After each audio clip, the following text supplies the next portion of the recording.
Assalamualaikum warahmatullahi wabarakatuh. Jumpa lagi di channel Info Pendidikan bersama Pakar Jono. Kali ini saya akan coba berbagi kepada kawan-kawan, terutama yang baru saja lulus seleksi asesor untuk persiapan wawancaranya.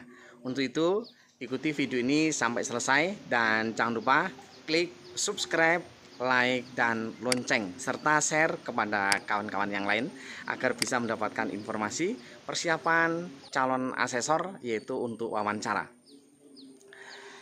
Bapak Ibu sekalian, mungkin secara umum ya, wawancara itu merupakan sebuah metode penting dalam proses untuk perekrutan. Itu di mana-mana, termasuk di perusahaan ataupun di di jabatan tertentu, itu selalu ada seperti itu. Kenapa demikian? Karena memang wawancara ini kita akan banyak mengetahui performance seseorang gitu ya, dengan wawancara ini gitu. Kemudian mungkin kalau di perusahaan itu biasanya kenapa sih diadakan wawancara gitu ya? Biasanya itu untuk menentukan atau menemukan kecocokan karakteristik yang bersangkutan karakteristik yang bersangkutan dengan perusahaan itu yang biasanya akan dicari kan, seperti itu. Kemudian juga untuk mengetahui kepribadian, itu selalu dicari dari situ. Kemudian juga mencari informasi tentang kompetensinya. Kalau kompetensi mungkin dengan tes ya, tapi kemampuan komunikasinya, nah seperti itu. Nah, ini juga pernah dilakukan oleh di BAN SM juga pernah melakukan, yaitu wawancara untuk perekrutan calon anggota BAN SM. Itu juga sama ya. Ternyata ada beberapa yang akan dicari. Yang pertama itu kalau mencari anggota BAN SM itu yang pertama dia adalah apakah yang bersangkutan calon yang mengajukan ini apakah mengetahui sistem penjaminan mutu di perguruan tinggi misalkan, atau sistem penjaminan mutu pendidikan misalkan, seperti itu. Nah, kalau di akreditasi apakah yang bersangkutan memang menguasai tentang sistem akreditasi ini. Nah, itu seperti itu. Tentang penjaminan mutu itu seperti apa misalkan, seperti itu. Kemudian manajemen juga dicari. Pengelolaannya seperti apa? Itu yang nanti akan digali ya. Sejauh mana orang ini tahu gitu. Seperti itu kira-kira. Kemudian yang berikutnya yang tak kalah penting adalah penguasaan IT. Nah, ini juga dilihat, nanti akan ditanyakan juga ya tentang penguasaan IT. Karena nanti di dalam asesor ini selalu berkutat dengan IT, selalu dengan Sispena, dan harus dengan IT. IT nggak bisa ya. Nggak bisa, nanti bisa angkat tangan, bahkan angkat kaki ya kan.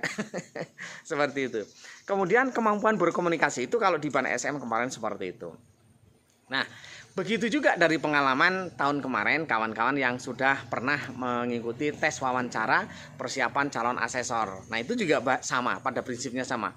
Yang akan dicari adalah kemampuan IT-nya, mengetahui nggak sistem akreditasi ini, tahu apa enggak gitu ya. Seperti itu yang dicari. Nah, ini. Jadi Bapak Ibu berarti kan harus menyiapkan kalau ke tahun kemarin itu yang masih ingat betul tuh ada 3 pertanyaan yang dipertanyakan pada semua calon asesor ya. Ditanyakan tentang tujuan asesor, tujuan akreditasi itu apa ya kan, kemudian manfaatnya akreditasi itu apa, kemudian ditanyakan lagi itu bagaimana menyiapkan akreditasi di sekolah itu kira-kira seperti apa gitu ya. Tujuannya untuk menggali kemampuan seorang calon asesor ini, ngerti nggak kira-kira terkait dengan persiapan akreditasi atau akreditasi sendiri itu, ngerti nggak gitu ya, seperti itu. Dan tentang kepribadiannya memang ditanya nanti, apakah orangnya itu ramah apa tidak ya kan. Kemudian itu sudah kelihatan dari cara berbicaranya, kelihatan seperti orangnya bagus, akan ketahuan sopan santun. Nah, itu ketika diwawancarai seperti itu akan kelihatan. Nah, seperti itu kira-kira Bapak Ibu ya. Kemudian yang kedua, yang berikutnya terkait dengan kemampuan kalau dari kepribadian ya. Tadi kan ada 3, yang pertama itu tujuan akreditasi, kemudian manfaat akreditasi, kemudian bagaimana menyiapkan akreditasi. Dan satu lagi yang kemarin menjadi penting itu ya kalau kemampuan IT selalu ditanyakan ya, kemampuan IT-nya apakah bisa Excel apa tidak, bisa Word apa enggak ya, dan lain sebagainya. Kemudian itu ada lagi itu yang terkait dengan akreditasi ya. Nah di Sispena ini kan semuanya dengan terkait dengan IT ya. Itulah yang nanti juga akan digali Bapak Ibu, kemampuan Bapak Ibu dalam itu. Dan yang tak kalah penting adalah motivasi. Apa motivasi Bapak mengikuti pengen jadi asesor itu, sebenarnya motivasinya apa? Itu akan digali ya dengan berbagai cara, nanti menanyakan, tapi kita akan mendapatkan oh orang ini maunya kayak gini nih, pengennya seperti ini. Nah seperti itu kira-kira. Itu kira-kira Bapak Ibu yang kemungkinan besar pertanyaan itu mulai jelas nanti kan ditanyakan Bapak itu tugasnya apa, kemudian hari-harian kerjanya itu apa, kemudian apa yang sudah diketahui tentang akreditasi, kemudian apa yang pernah dilakukan, motivasinya apa, kemampuan IT-nya bagaimana, itu semua yang ditanyakan ya. Nah yang itu yang menjadi dasar nanti Bapak Ibu untuk menentukan kelulusan Bapak Ibu ya, seperti itu. Kemudian mudah-mudahan ini tidak jauh beda dengan tahun-tahun kemarin ya gitu. Kemudian yang kedua, yang tidak kalah penting Bapak Ibu, ini menjadi sesuatu yang sangat penting harus dipersiapkan oleh Bapak Ibu. Yang pertama, jadi tes wawancara nanti dilaksanakan secara daring untuk yang saat ini rata-rata nanti kemungkinannya masih daring ya, daring. Jadi upayakan 30 menit sebelum wawancara Bapak Ibu sudah siap, karena nanti jadwalnya itu ditentukan dari ban provinsi, biasanya itu sudah ditentukan, misalkan apa Bu Selvi misalkan ya, Bu Selvi ini nanti akan diwawancarai Pak Karjono misalkan pukul 16 sampai pukul 16.30. Nah, jadi sebelumnya 30 menit sebelumnya itu benar-benar harus sudah siap. Jangan sampai dalam kondisi dalam perjalanan. Hati-hati Bapak Ibu, karena lewat hangus Bapak Ibu, langsung dis ya, langsung dis. Nah, ini Bapak Ibu harus diperhatikan betul. Kemudian peserta itu nanti masuk room meeting itu berdasarkan jadwal yang sudah ditentukan. Jadi Bapak Ibu akan dikasih linknya nanti pada saat itu. Jadi WA harus aktif terus Bapak Ibu, jangan malah tinggal tidur ya. Bangun-bangun sudah lewat waktunya ya, berarti sudah dis ya, sudah habis ya, seperti itu. Kemudian teman-teman harus mempersiapkan sistem bahwa jaringan itu berfungsi dengan baik. Jangan sampai nanti mati alah, dadut suaranya hilang, nah itu masalah ya, seperti itu. Kalau misalkan di tempat saya bermasalah ya Bapak Ibu pergi dulu lah agak jauh, yang agak ke dekat tower lah, kira-kira seperti itu ya. Kira-kira seperti itu. Kemudian nanti Bapak Ibu juga akan pada saat seleksi itu Bapak Ibu nggak boleh mematikan kamera ya, harus dalam kondisi on kameranya, seperti itu. Kemudian peserta juga harus berada di ruang yang nyaman, jangan sampai nanti belakangnya ada adik jangan di sini dek. Nah, itu masalah ya, itu jangan sampai terjadi Bapak Ibu, hindari seperti itu. Malah anaknya ganggu, ibu bapak, seperti itu jangan sampai terjadi Bapak Ibu. Usahakan dalam kondisi yang steril, tidak ada gangguan ke apapun. Nah itu dihindari betul Bapak Ibu ya.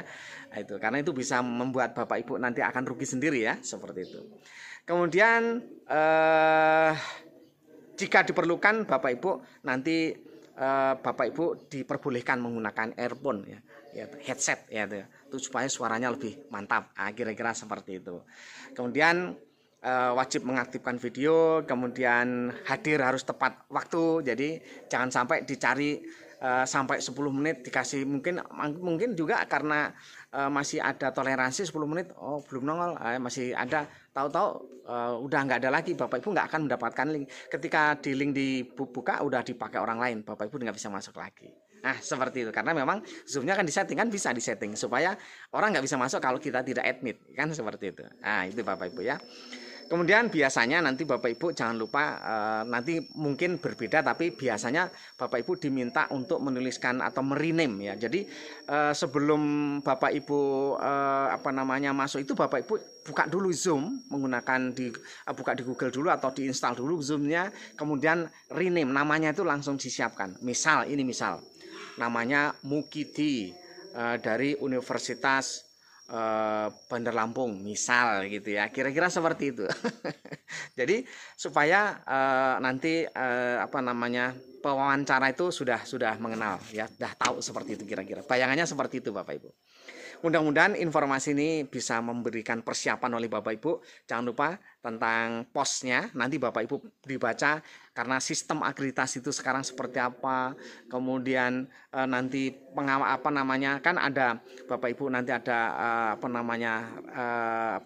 tahapan ya, tahapan akreditasi yang sudah diketahui seperti apa, mulai dari sosialisasi, kemudian dan seterusnya ya, sampai memastikan compliance-nya ya toh, asesmen compliant mutlak ya, seperti itu dan seterusnya. Itu dipahami betul Bapak Ibu, karena pada umumnya Bapak Abi akan dilihat dari secara pribadi, juga akan dilihat dari hasil yang kemarin, seperti itu.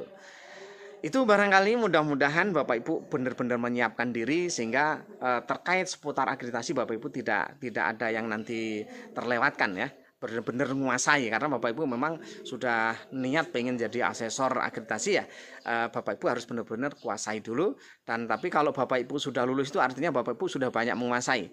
Walaupun perlu diketahui Bapak Ibu, dari tes kemarin kemampuan dasar seseorang itu dari matematika, pancerminan, melihat bentuk dan seterusnya itu bagian kecil nanti pada saat diakreditasi. Tapi di saat akreditasi justru Bapak Ibu di substansi, yaitu terkait akreditasi. Inilah yang paling banyak akan digali. Itu barangkali mudah-mudahan bisa memberikan informasi yang membantu Bapak Ibu untuk menyiapkan dirinya, sehingga ketika Bapak Ibu ditanya itu sudah tidak ada yang namanya grogi. Ketika ditanya Bapak Ibu jangan grogi ya, biasa saja, karena ya dia juga manusia ya kan. Nggak usah grogi ya, karena saya juga sebagai asesor Bapak Ibu, ini juga sekarang sedang seleksi ya, seperti itu. Memang rata-rata banyak juga yang ditanya itu grogi duluan ya. Bapak Ibu siapkan, jangan grogi lah ya, seperti itu. Mudah-mudahan bermanfaat. Mohon maaf kalau ada kata-kata yang kurang berkenan, dan saya akhiri. Assalamualaikum warahmatullahi wabarakatuh.